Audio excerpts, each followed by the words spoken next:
Now then, this is a really short video on using the functionality of the tables within Connect. They're all the same and they all have the same kind of usage and functionality. So let me use the subject analysis table as an example.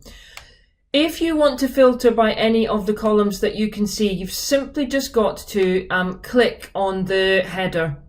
Entries, for example, if I want to go from smallest to highest, I click once and I get that view. If I click again, I get high to low. And if I click a third time, I go back to my original order. So there's a 3-click cycle.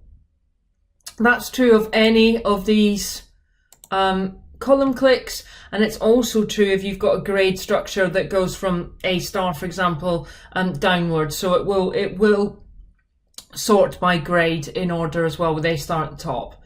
The second bit of functionality I want you to see is this column down the right hand side. If I click it, you can see that it brings up all of the columns that are in my table. If I want to quickly hide a column, so let me say I want to hide that full set, then it hides that grade point. And then if I want to see it again, I can push it back on. It just saves you having to manipulate the grade point selector. If you just want to hide the entries, for example, you can do that. And then you can put them on again, like so. If you do want to move things around, you can on some of the tables. I can't on this one, but you can on some of the tables to move things around. To get rid of that, then you just click on the column again. The last thing I want to show you is sizing.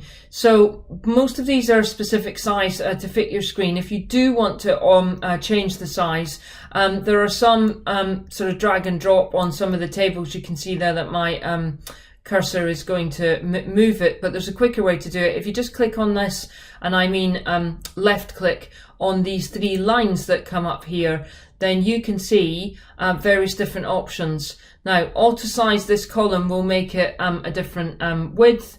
Auto size all columns will do it to all of them. So you can see that that might be a way that you get that to fit inside your screen or make it more easy to read for you. And then the last thing I want to show you is this pin column. Now, if you want to scroll across a table, but you don't want certain columns to move, then you can pin the column to the left or the right of the table. So if I've just pinned that now, so can you see how it's separated that column from the rest of them? This one doesn't really make much sense, but you get the idea that you can manipulate this table and then just left click again and no pin, and it goes straight back. I hope that's helpful, and if you do have any queries, then just give us a shout in the live chat. Okay, thanks very much.